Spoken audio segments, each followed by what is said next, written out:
हम इस वीडियो में contract law before Indian contract act 1872 के बारे में पढ़ेंगे। हमें पता है कि अब जो इंडिया में कॉन्ट्रैक्ट्स होते हैं वो इंडियन कॉन्ट्रैक्ट एक्ट 1872 के बेसिस पे होते हैं।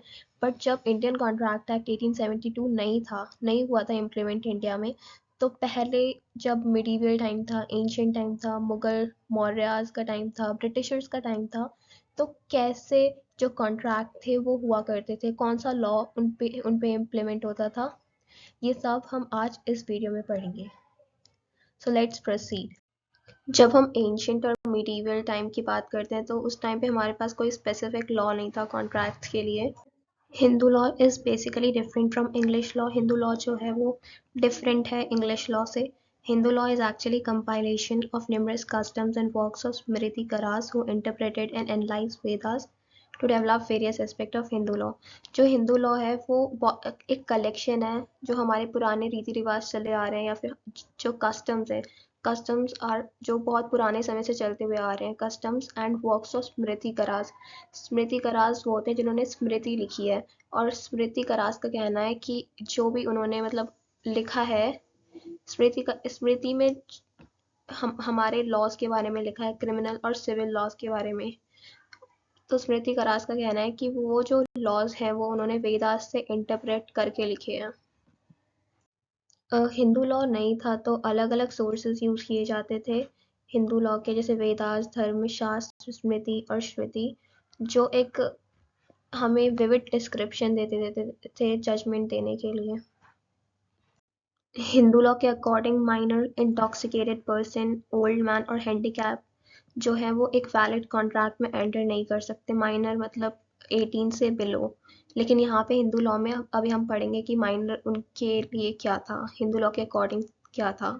इंटॉक्सिकेटेड पर्सन अगर या किसी अल्कोहल या ड्रग्स के इन्फ्लुएंस में है तो उनका उनका जो वो मेंटली स्टेबल नहीं होते, थोड़ा सा they are not in their senses. So intoxicated person, old man और हैंडीकैप जो लोग हैं वो वैलिड कॉन्ट्रैक्ट में एंटर नहीं कर सकते। नारद स्मृति में अगर कोई 8 साल तक का बच्चा है तो उसे इन्फेंट बताया गया है। 8 to 16 years is boyhood and after 16 years मतलब 16 साल के बाद एक पर्सन जो है वो कॉन्ट्रैक्ट में एंटर कर सकता है। मौर्यास के टाइम पे बायलेटरल ट्रांजैक्शन हुआ करती थी। इसमें जो दोनों पार्टीज की कंसेंट थी, दोनों पार्टीज की जो टर्म्स एंड कंडीशंस होती थी उन पे फ्री कंसेंट होती थी। जब इंडिया में मुगल्स थे तो उनका जो कॉन्ट्रैक्ट लॉ था वो मॉर्मन लॉ ऑफ कॉन्ट्रैक्ट से गवर्न था। इसमें हमें 3 जो टर्म्स भी दी गई हैं, पहली है आक, लजाब और कबूल। आक का मतलब होता है कॉन्ट्रैक्ट, लजाब मीन्स प्रपोजल एंड कबूल इज एक्सेप्टेंस। इस्लामिक लॉ के अकॉर्डिंग जब कॉन्ट्रैक्ट्स हुआ करते थे तो इसमें कोई फॉर्मेलिटी की ज़रूरत नहीं थी, बस दोनों पार्टीज की कंसेंट जो थी वो इम्पॉर्टेंट थी। ड्यूरिंग द ब्रिटिश पीरियड, यहाँ पे ब्रिटिश पीरियड की बात हो रही है। ब्रिटिशर्स यहाँ पे क्यों आए थे? क्योंकि वो ट्रेड कर सके, ट्रेड और कॉमर्स उनका मेन ऑब्जेक्टिव था। तो before the advent of Indian contract act, the English law was applied in presidency towns of Madras, Bombay and Calcutta under the charter of 1726 issued by King George two East India Company. तो जब हम Indian contract act नहीं आया था तो English law जो कि govern था चार्टर ऑफ 1726 से, जो कि किंग जॉर्ज ने इशू किया था ईस्ट इंडिया कंपनी को। ये जो लॉ था ये सिर्फ प्रेसिडेंसी टाउन्स में ही अप्लाई होता था, बिकॉज उनके मेन ऑब्जेक्टिव की वजह से। और हमारे पास 3 प्रेसिडेंसी टाउन्स थे उस टाइम पे, मद्रास, बॉम्बे और कैलकाटा।